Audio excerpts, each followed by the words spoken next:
But eventually what's going to happen is price is going to spike up and move up to where it wants to go, and then maybe it's going to form some sort of confirmation. Right? How many times has this happened? That price is moving up, you take a sell, you get stopped out, and then you look at the chart after 2 hours, and price has reached where it had to reach, and then it has fallen all the way. This is probably happening a lot. It only happens because you did not wait for candles to move in your direction.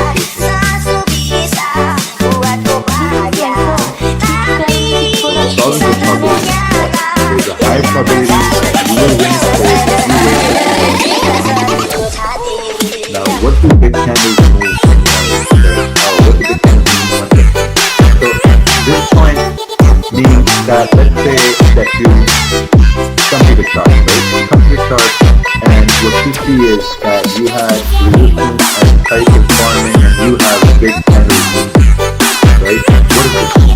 When you have big candles move and you miss that trade, that means those big candles were your trades, right? Most times, what happens is that when we come to New York, we see big moves happen, right? These big moves happen in like London, like, you'll have either like a huge bearish trend happen, or you're going to have a huge bullish trend happen, right? What this means is that, okay, now these big moves happen, so maybe those were your trades. Those big candles are your trades. Small candles are not your trades. The small candles mean like, like there's less weakness. You have a candle like this, like, like what does this mean? Nothing. It's bullshit candles. You have a candle like this, nothing. So when you have candles forming like this, there's a higher chance that there's going to be another candle that's probably going to form like this. So this big candle is going to be your move. So whenever you're looking at charts, whenever you're trying to identify moves, always look at the big candles and always ask yourself, okay, how could I have taken this big candle trade, right? Always ask yourself that. That's what I do all the time. Whenever I see big candles, like you need to get some sort of a rush that, okay man, you know what, next time I'm probably going to catch this big candle move, because that's your money trade. These big candles are your money trades right over here. Because now when you have big candles and you wait for trades to run, then you can afford to keep a stop at break even. Because now you see, okay, now there's strong momentum, we have big candle moving, and the next candle is going to move down, and this and that, and whatever you have. So always look to see, when you have big candles, how could you have taken the big candle moves? And if you miss the trade, that's totally fine, because you have missed the big candle move. So now what you're waiting for is to see that if price is going to form some sort of a support, and then you can turn around and say, okay, you know what, we have a support formed here because you have a bullish candle forming. So now probably the probability of price moving up is higher now, because we formed support after the strong move down, right?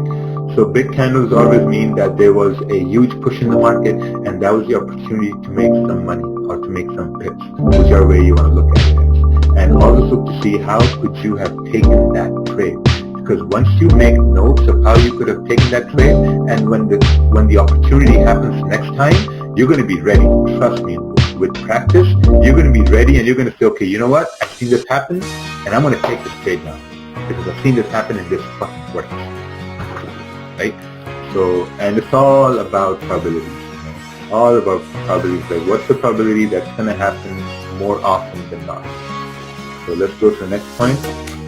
So what to wait for once price reaches support resistance. We've talked about this numerous times. You're waiting for candles to form in your direction. If price reaches support, you're waiting for candles to form some sort of a bullish candle. So then at least you can say, okay, now at least I know where my stop loss is going to be. It's going to be below that candle. Or when it reaches resistance, you're saying, okay, now my stop loss is going to be above that candle. Because at least now you know where your stop is going to be. Because once you know where your stop is going to be, you can say that, okay, now I can probably identify my risk based on your stop loss. Alright, let's go. Our probabilities, we've talked a lot about probability trades. Now we're going to do the next example here. So, one something here. So, we have this big candle here, right? Big candle move. Now let's say that we came to this chart, right? And we have this big candle move. So now you got to ask yourself that how could you have taken this trade, right? What